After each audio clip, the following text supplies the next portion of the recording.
Alors je vous fais un petit tutoriel pour vous aider à comprendre la différence entre les broches de découpe. Je vais créer une sphère que je vais subdiviser. Je la passe en mode édition pour l'image 3D. Je viens dans la géométrie et je la divise 3 fois.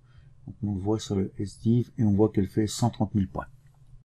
CTRL SHIFT pour activer les brosses de découpe et je viens prendre la clip curve. Lorsqu'il n'y a pas de géométrie complexe, cette brosse fait des découpes qui sont vraiment impeccables. On peut l'utiliser comme ceci, on trace un trait et je relâche CTRL SHIFT et je déplace ma souris vers le bas. Et là vous voyez les angles changent, si j'appuie sur SHIFT, je vais les changer 5 par 5, les degrés des angles. Pour inverser la coupe, comme nous l'avons déjà vu, on appuie sur la touche Alt, comme ceci, et lorsqu'on appuie sur Alt, en règle générale, on crée aussi une petite courbe comme je viens de le faire. Pour pallier à ça, vous pouvez appuyer sur la touche CTRL, ce qui vous fait le rectangle vert, et vous appuyez sur CTRL pour récupérer votre ligne droite. Pour créer une courbe, on appuiera donc une fois sur Alt, et on va créer notre courbe, et pour créer un angle droit, on va donc appuyer 2 fois sur Alt, alors je l'initialise pour vous montrer, on appuie 2 fois sur Alt, et on crée un angle droit d'ailleurs ou incliné. Je relâche et ça découpe.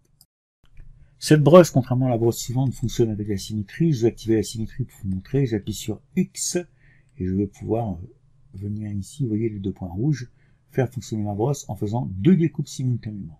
Je me positionne, je relâche et vous voyez, j'ai fait 2 découpes. Alors elles ne sont pas droites puisque il faut que je mette la symétrie en local pour le faire correctement. Ici. Faisons une coupe avec le local symétrie activé, j'appuie sur Alt, je coupe et vous voyez que cette fois-ci, la coupe est nickel. Du moins, sur ce type de surface. Une autre brosse dont il peut être intéressant de voir le fonctionnement est la brosse Trim Curve qui se trouve ici, je la sélectionne. Si j'essaye de couper ma sphère ici, je ne peux pas.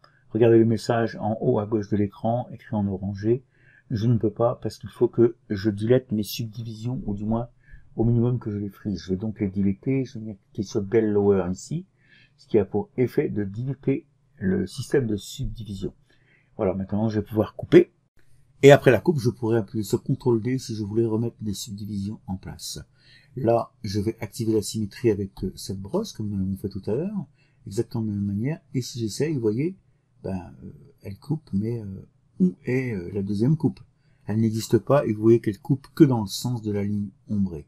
Cette brosse a cette particularité, elle coupe uniquement dans le sens de la couleur noire, dirais-je, et la symétrie ne fonctionne pas.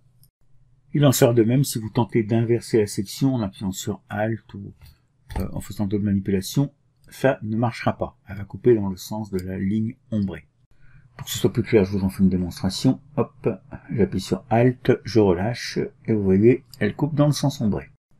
Alors ça n'a rien à voir avec la symétrie. Hein. Là par exemple, je vais désactiver la symétrie, je retrace un trait, on n'a plus de symétrie, je retrace un trait, j'appuie sur Alt, et le résultat est le même. Sinon, la gestion de la brosse reste similaire à la gestion des autres brosses. J'appuie sur Alt une fois, je fais une courbe, et ça découpe, et vous voyez que l'intérieur est découpé. Je vais activer les polygroupes, et nous voyons que la découpe est un petit peu particulière, et qu'à l'intérieur, en finalité, cette brosse me crée de la surface. C'est-à-dire que la première brosse poussait les polygones, je vais vous le montrer tout de suite après, et la seconde, elle bouche les trous. Je vais venir loader un tools, j'ouvre la lightbox, je vais aller dans les tools, ici, et je vais prendre par exemple le chien. Allez, hop, je clique 2 fois, et mon chien est chargé. On pourrait penser là que cette brosse est complètement inintéressante, et je vais vous prouver que cette brosse peut avoir ses intérêts, et même beaucoup d'intérêts. Je vais le faire tout de suite. Alors pour commencer, je vais changer de brosse, tout simplement, je vais reprendre l'autre brosse, et nous allons faire une découpe dans le museau du chien. Toute simple, hein. Notre découpe est faite, et quand je vous dis que ça pousse les polygones, regardez bien, si je mets le chien de face, on a l'impression que rien ne s'est passé, puisque toute la structure des polygones, tous les polygones, sont exactement au même emplacement. Il a juste poussé les polygones. Si je fais la même chose sur les pattes, regardez bien, là on a les pattes ici qui sont poussées, regardez par rapport aux autres pattes, et on a juste une partie fine. Vous vous rappelez, au début je vous ai fait découper une partie fine comme celle-ci. Et comme vous le savez, on peut découper autant qu'on veut, cela aurait exactement le même résultat. Là, vous serez obligé encore une fois de modifier, de venir enlever le polygone en créant le polygroupes, etc. comme on l'a fait. Vous voyez, c'est encore écrasé. Mais si je veux faire une coupe franche, comment est-ce que je fais? Je vais prendre l'autre brosse, la trim curve, tout simplement, regardez, je vais couper, et hop, alors là, on enlève la partie supérieure, j'aurais dû le faire dans l'autre sens, mais regardez, c'est impeccable, la coupe est nickel. Je vais vous refaire ça pour vous montrer ça un petit peu plus proprement, dans l'autre sens, et vous voyez que la coupe est vraiment propre et qu'il m'a rebouché les trous. Si je viens le faire sur le museau, comme on l'a fait tout à l'heure, je reviens à 0 pour faire le museau, on va prendre le chien comme ceci, et on coupe le museau.